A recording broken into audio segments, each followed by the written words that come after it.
Kak Fairuz dan Kak Luna, menurut kalian sendiri, Sumpah Pemuda itu apa sih, Kak? Kalian kan paskibraka yang mewakilin SMK Negeri 1. Pasti ada dong pengalamannya. Boleh nggak diceritain sedikit pengalamannya selama menjadi paskibraka?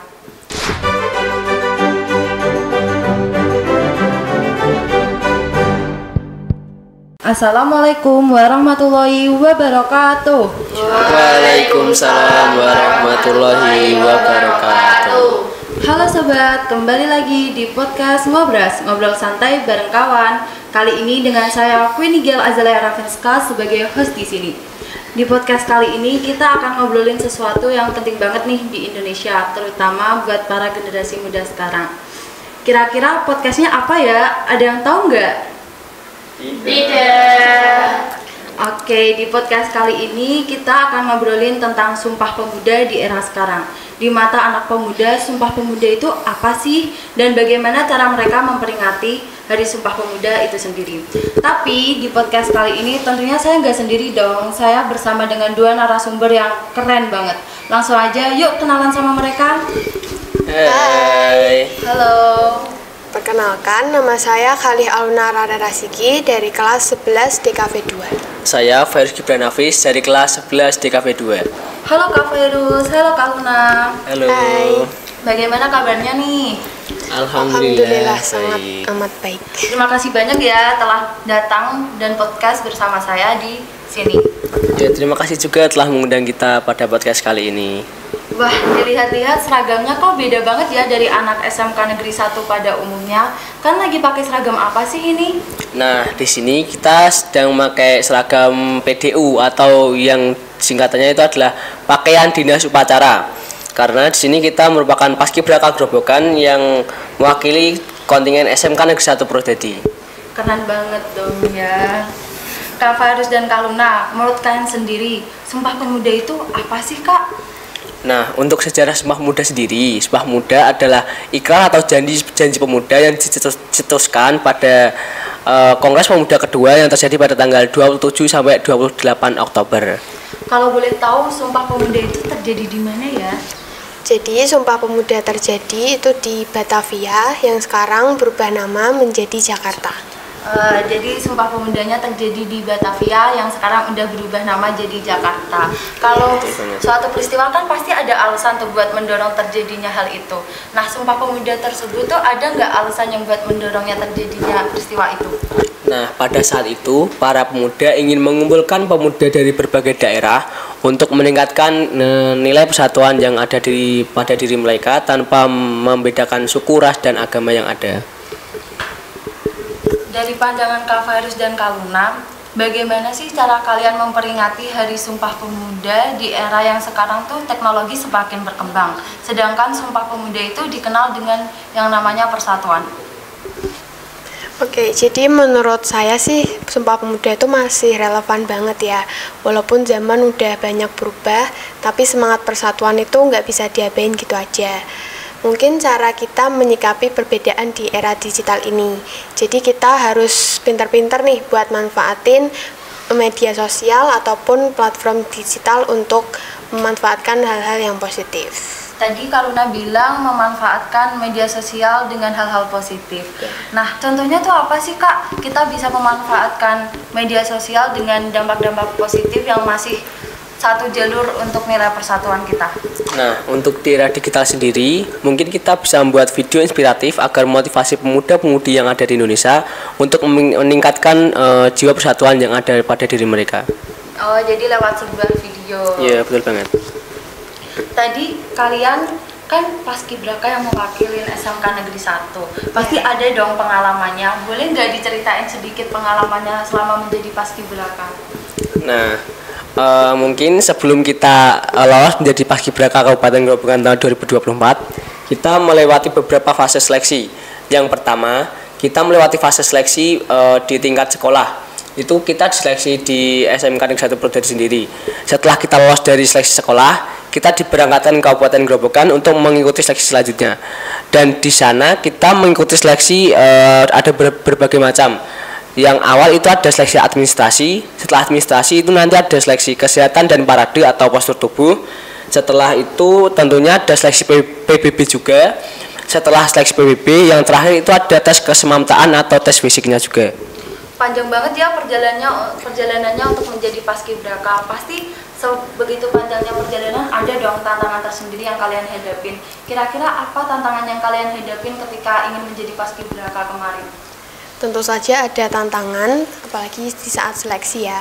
Karena saingannya juga banyak, yang daftar tuh ratusan dari berbagai daerah di Kabupaten Grobogan. Jadi menurut saya itu adalah hal yang cukup berat bagi saya gitu.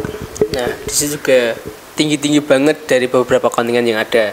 Bukan di situ aja sih, di masa pelatihan juga ada tantangan tersendiri. Mulai dari latihan dari pagi sampai siang, terus dijemur di tengah lapangan juga di situ pasti kena kayak marah, juga dapat push up juga sih. Capek banget ya pastinya. Tapi di tantangan yang berat kayak gitu ada dong hal seru yang buat kalian tuh makin semangat mengikuti paskibraka itu. Hal seru apa yang bikin kalian tuh semangat untuk mengikuti paskibraka?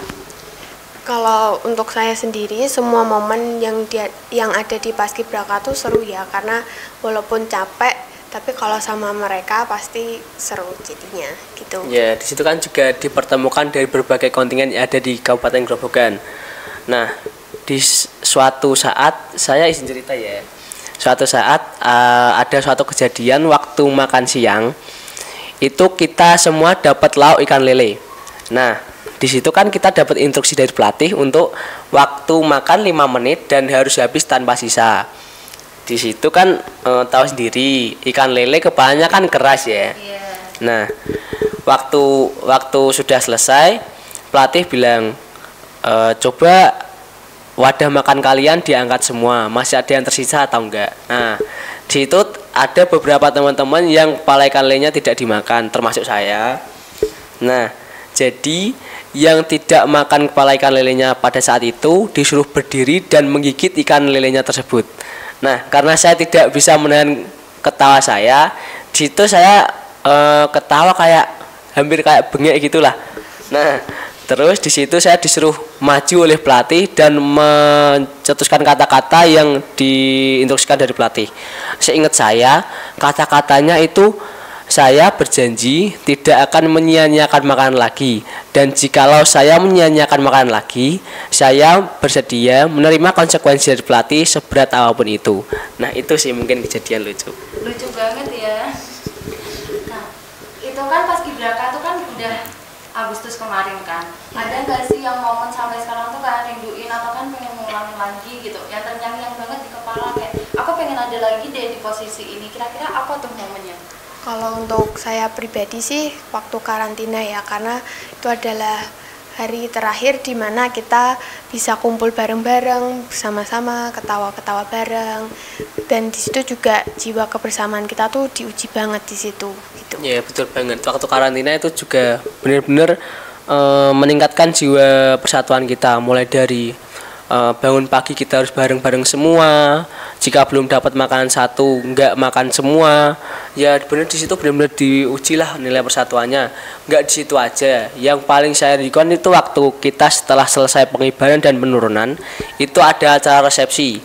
Nah, di situ semua paskibraka dikumpulkan dengan Ibu Bupati dan beberapa pejabat yang ada. Nah, di situ kita makan-makan bareng, terus joget-joget bareng, nyanyi-nyanyi bareng.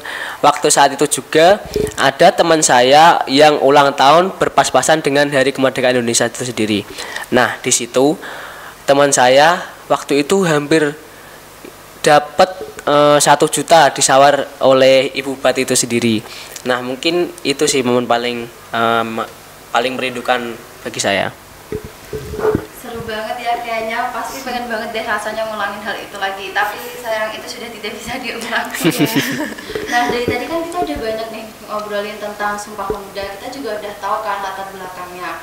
Menurut kalian sendiri, kira-kira dari peristiwa tersebut ada nggak sih dampak positif bagi kita yang bisa kita terapkan dalam kehidupan kita sehari-hari, dan ada nggak kesan dari Kak Luna dan Kak Virus untuk pemuda di era sekarang? Nah, untuk dampak positifnya sendiri, mungkin bagi para pemuda sekarang lebih meningkatkan jiwa persatuan yang ada di dirinya sendiri sih. Kalau motivasi dari saya, untuk pemuda zaman sekarang jangan pernah takut dalam melakukan hal apapun itu, dan jangan pernah berhenti di tengah jalan. Karena jika kalian berhenti di tengah jalan, terimalah konsekuensi kalian tidak menjadi apa-apa di masa depan kalian. Kalau pesan saya untuk para pemuda di sana, meskipun kita sudah di era yang serba canggih, semangat Sumpah Pemuda itu harus tetap kita jaga. Persatuan dan kebersamaan harus menjadi hal penting untuk menjaga keutuhan bangsa.